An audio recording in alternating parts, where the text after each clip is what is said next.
الحمد لله والصلاة والسلام على رسول الله. وهل أتاك نبأ الخصم إذ تصوروا المحراب إذ دخلوا على داود ففزع منهم قالوا لا تخف خصمان بغى بعضنا على بعض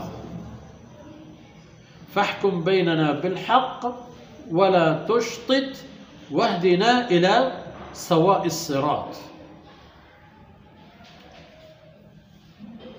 سبحانك لا علم لنا إلا ما علمتنا إنك أنت العليم الحكيم. رب اشرح لي صدري ويسر لي أمري واحلل عقدة من لساني يفقه قولي واجعل لي وزيرا من أهلي رب زدني علما وارزقني فهما. ثم ادھر آپ نے مشاہدہ فرمایا میرے بھائیوں بہنوں اور دوستوں کہ وَاصْبِرْ عَلَى مَا يَقُولُونَ وَاذْكُرْ عَبْدَنَا داود. ان کی نہ ماننے والوں کی، منکرین، مشرکین، کفر، ان کی بات چھوڑو، جائیں باڑ میں. داؤد علیہ السلام کا تذکرہ سنو. اور اس کے ضمن میں یہ بات ہوئی هَلْ أَتَاكَ نَبَأُ الْخَصْمِ. جناب رسول اللہ صلی اللہ علیہ وسلم، کیا وہ جو جھگڑے والوں کا معاملہ تھا ان کا قصہ آپ کو معلوم ہے؟ ان کے بارے میں آپ کو اطلاع مل گئی کہ وہ کون تھے، بات کیا تھی؟ یعنی واقعہ اور بات بڑھانے کی اہمیت کی خاطر یہ انداز اختیار کریں. کیا پتہ ہے آپ کو؟ معاملہ یہ تھا کہ اللہ کے عظیم الشان بندہ حضرت داؤد علیہ السلام نے باوجود کہ وہ بادشاہ اور حاکم تھے ایک نظام بنایا تھا کہ اس نظام کے تحت وہ ایک وقت مخصوص کر چکا تھا کہ الگ تلگ رہ کر مخصوص عبادت خانے میں اللہ کی بندگی میں سرگرم عمل ہوتا تھا. اس دورانیے میں چاہے جتنا اس کا ٹائم ٹیبل تھا اور جتنا وقت انہوں نے مقرر فرمایا تھا، اس دورانیے میں اپنے دربار سے بھی، اپنے دربار سے بھی، اپنے وزراء اور مشیرین سے بھی، رعایا سے بھی، بس وہ عبادت کے لیے خاص وقت تھا، اس میں کسی اور سے اس کی کوئی بات نہ ہوتی تھی.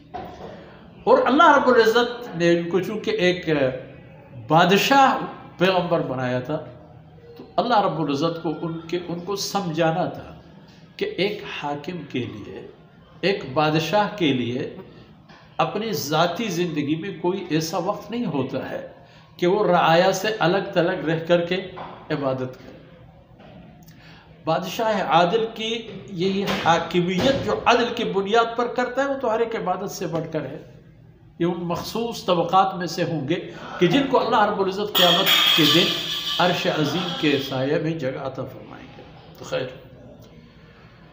معاملہ یہ تھا کہ یہ جھگڑا والے لوگ داؤد علیہ السلام کے پاس اس وقت آئے جو ان کی عبادت کا وقت تھا، اور وہ بھی آئے دیوار پلانگ کے، ان کے مخصوص عبادت گاہ میں وہ داخل ہو گئے بغیر کسی خوف و خراش کے، راستے سے یا دروازے سے یا اجازت لے کے نہیں، بلکہ اس ایریا سے دیوار پلانگ کے وہ آ گئے. ففزع منهم.